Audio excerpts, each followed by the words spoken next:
igreja do Pai do Senhor. Me chamo Ana Elizabeth e hoje nós vamos aprender um pouco sobre a justiça de Deus e o que é que Paulo nos diz lá em Romanos, capítulo 3, versículo 21 ao 24. Então, antes de começarmos, vamos fazer uma oração a Deus, pedindo para que Ele abençoe a mensagem que será passada. Santíssimo e glorioso Deus, meu Pai, quero te pedir que o Senhor abençoe, meu Deus, todas as mensagens que serão passadas aqui essa noite. Abra nossa mente, meu Deus, nos dê entendimento, meu Pai, para que nós possamos realmente entender o que é que tua mensagem ela tem para nos falar, meu Deus. Queremos te agradecer, meu Pai, por esse momento, que tudo aqui ocorra, meu Pai, para a honra e para a glória do teu santo nome. Em nome de Jesus, amém. Então, Romanos capítulo 3, versículo 21 ao versículo 24, diz o seguinte: Entretanto, nesses últimos tempos, manifestou-se uma justiça proveniente de Deus, independente da lei, mas da qual testemunham a lei e os profetas, isto é, a justiça de Deus por intermédio da fé em Jesus Cristo, para todos os que creem, porquanto não há distinção, porque todos pecaram e destituídos estão da glória de Deus, sendo justificados gratuitamente por sua graça, mediante a redenção que há em Cristo Jesus. Amém? Então, antes de começarmos a estudar esse texto, é importante até para o entendermos melhor, nós entendermos o contexto em que ele foi escrito.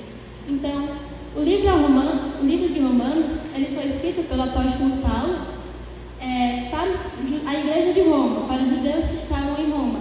E no momento em que esse livro foi escrito, a igreja estava dividida sobre como deveriam seguir a Cristo em certas ocasiões.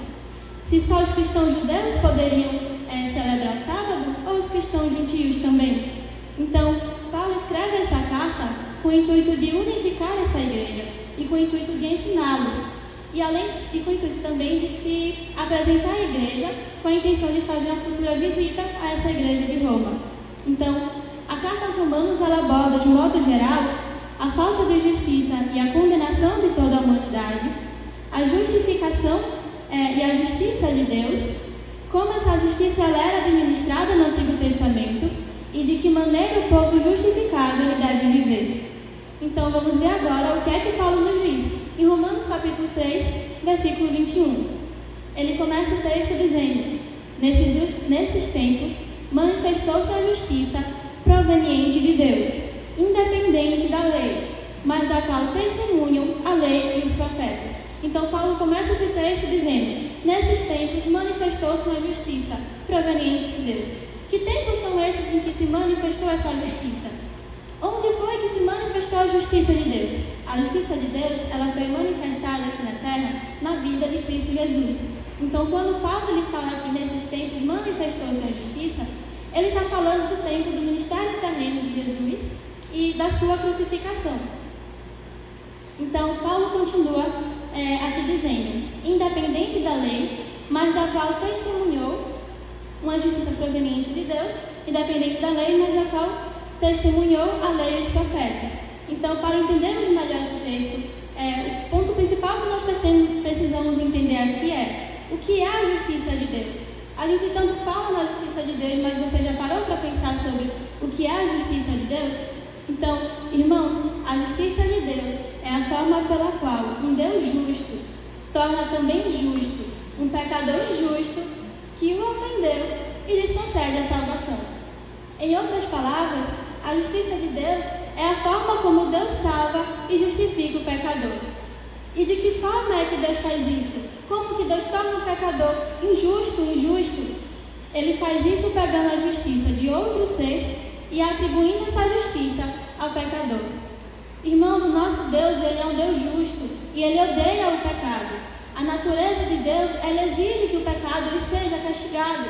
Então, como é que Deus ele pode? Como é que Deus pega nós, pecadores injustos, escravos do pecado, e nos dá a salvação, e nos dá a justificação?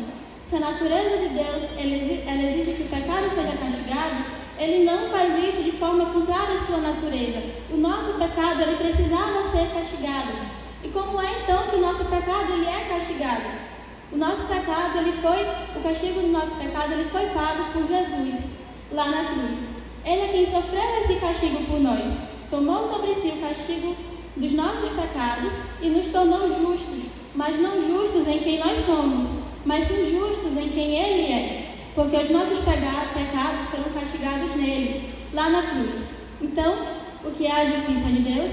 A justiça de Deus é a forma como Deus salva e justifica o pecador, pegando a justiça de outra pessoa, de outro ser, e atribuindo ela a nós.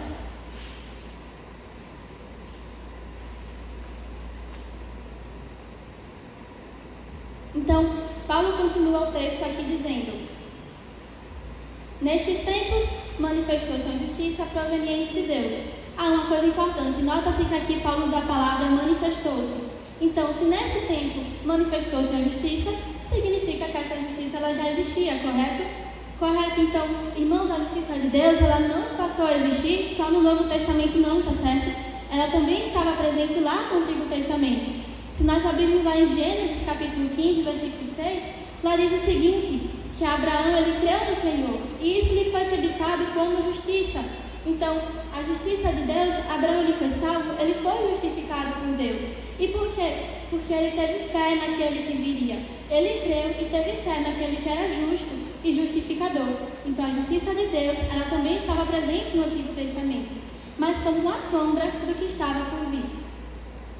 Então, Paulo continua o texto dizendo: manifestou sua justiça independente da lei, mas da qual testemunham a lei e os profetas. O que é que Paulo quer dizer aqui quando ele diz que a justiça de Deus ela é independente da lei? Irmãos, quando Paulo ele fala a palavrinha lei, ele se refere à lei aqui nesse versículo, ele está se referindo à lei de Moisés. Por exemplo, aos 10 mandamentos. Paulo aqui ele está se referindo àquela lei que demanda, àquela lei que exige que nós façamos ou que nós não façamos. E quando ele diz aqui que a justiça de Deus ela é independente da lei, significa que ela não depende daquilo que nós podemos fazer. Ela é completamente independente disso. Nada do que nós façamos pode ter algum papel na justiça de Deus. E ele continua dizendo: independente da lei, mas da qual testemunham a lei e os profetas. Então nós vimos que antes, quando Paulo usou ali a palavrinha lei, ele estava se referindo à lei de Moisés, aquela lei que nos exige algo. Quando Paulo ele fala aqui agora a lei e os profetas, ele está se referindo às Escrituras. Então, se referindo ao Antigo Testamento. Quando ele diz, mas da qual testemunho a lei e os profetas, ele está dizendo que o Antigo Testamento, ele testemunha a justiça que se manifestou em Cristo na cruz. O Antigo Testamento, ele aponta para isso. Nós temos, por exemplo, o que a gente chama de tipificação, os tipos de Cristo. Podemos usar como exemplo o exemplo de Moisés, que representa o tipo de Cristo quando ele lidera lá o Êxodo, libertando o povo da escravidão no Egito. Prefigurando então o Cristo libertador, o Cristo que nos liberta da escravidão do pecado.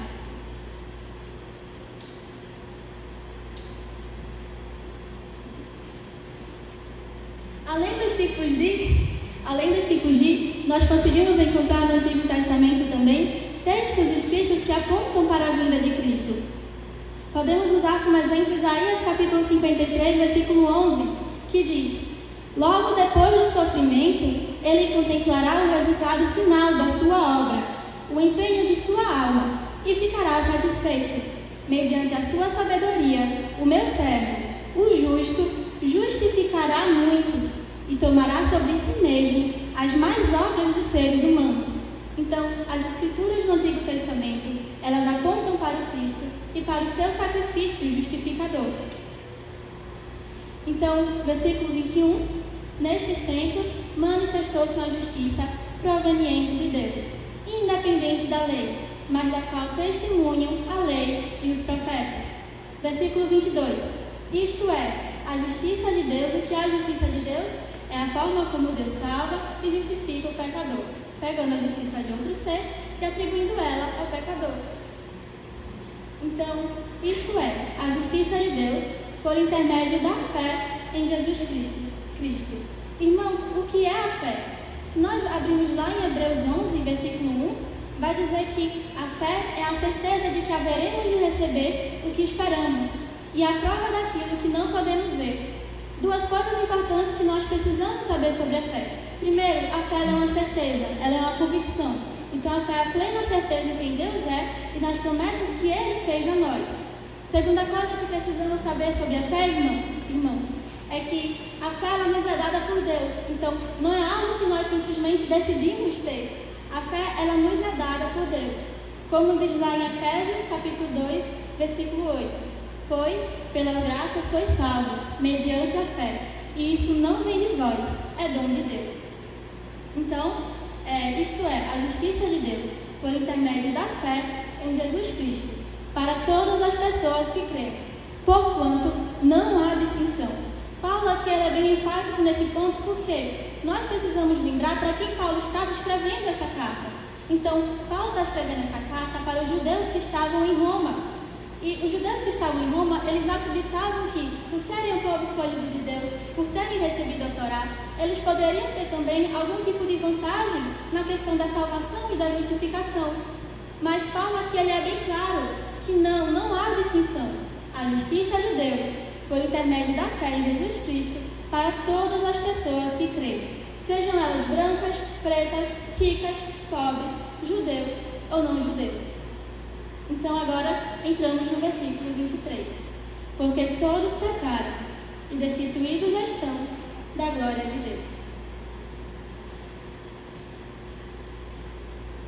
Paulo aqui ele é bem claro quando ele diz todos pecaram. E onde foi então que todos pecamos? Quando foi que todos nós pecamos? Irmãos, depois do primeiro pecado lá no Éden, quando Adão e Eva eles comeram o fruto do bem e do mal, todos nós, descendentes de Adão, já nascemos com a natureza pecaminosa dentro de nós. Nós herdamos o pecado de Adão. E desde então, já nascemos com esse pecado dentro de nós. Já nascemos pecadores.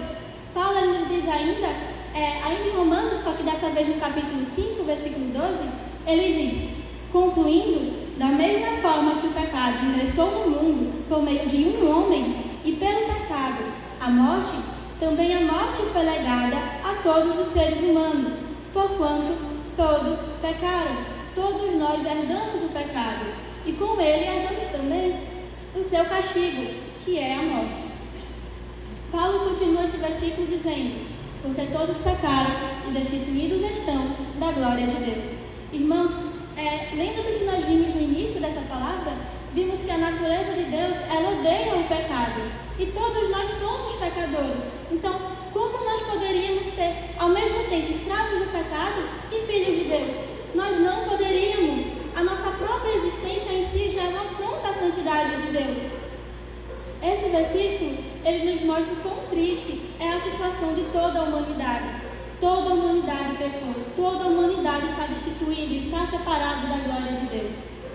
Então, diante dessa triste realidade, Paulo nos mostra um motivo, e um grande motivo, para depositarmos nossa esperança e nossa alegria. Ele diz ali no versículo 24: sendo justificados gratuitamente por sua graça, mediante a redenção que há em Cristo Jesus. Então, sendo justificados gratuitamente por sua graça. Lembram que a justiça é a forma como Deus ele salva o pecador, pegando a justiça de outro ser e atribuindo ela ao pecador. Irmãos, nós recebemos essa justiça de graça. Nós fomos justificados gratuitamente, mas essa justiça não foi de graça não, viu? Ela teve um alto preço, que foi paga por Jesus lá na cruz. Sendo justificados gratuitamente por sua graça. O que é a graça de Deus? Nós somos justificados gratuitamente pela graça de Deus. Mas o que é a graça de Deus? A graça de Deus é um favor imerecido de Deus. É quando nós recebemos algo que nós não merecemos. Irmãos, nós não merecemos a salvação. Nós não merecemos o sacrifício de Jesus lá na cruz. Mas Ele tanto nos amou que nos deu de graça e pela sua graça a justificação, mediante a redenção que há em Cristo Jesus. Nós fomos justificados por Ele. Irmãos, que grande motivo nós temos para nos alegrarmos e para sermos gratos a Deus. Nós temos um bom Pai que tanto nos amou, que criou um plano perfeito, o plano da salvação, para que então nós pudéssemos ser justificados e pudéssemos nos reconciliar de Deus e sermos chamados de filhos de Deus. Que aplicação nós podemos então tirar desse texto para as nossas vidas? Então, para todos que ainda não testemunharam dessa maravilhosa graça de Deus, arrependam-se dos seus pecados, porque é só em Cristo que nós encontramos a justificação. Ele é o único caminho para a vida eterna, é o único que pode nos libertar da escravidão do pecado. E para todos que já testemunharam dessa maravilhosa graça redentora de Deus, irmãos, nós devemos nos alegrar, devemos sentir gratidão, porque Cristo, Ele pagou o castigo dos nossos pecados. Ele morreu no nosso lugar e graças a isso nós podemos nos reconciliar com Deus e ser chamados de seus amigos e de filhos de Deus. Além disso, nós devemos testemunhar essa palavra, para que por meio de nós, outros também venham a conhecer dessa graça de Deus que salva, que é o único caminho para a vida eterna. Amém? Que nós possamos guardar essa palavra nos nossos corações.